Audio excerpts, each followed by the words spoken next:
По поручению основателя мира и национального единства, лидера нации, президента Республики Таджикистан уважаемого Эмомали Рахмона рано утром 30 апреля председатель Сагдийской области Раджаб Ахмадзода посетил центральную больницу Исфара и справился о здоровье пациентов, получивших ранения во время вчерашних перестрелок. Об этом НИАТ Хавар сообщили в пресс-службе председателя Сагдийской области.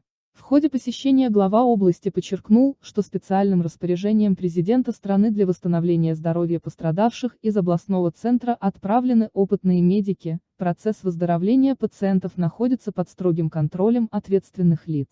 Предоставлены все необходимые лекарства для полноценного лечения пациентов, раненые обеспечены горячим питанием и другими необходимыми предметами.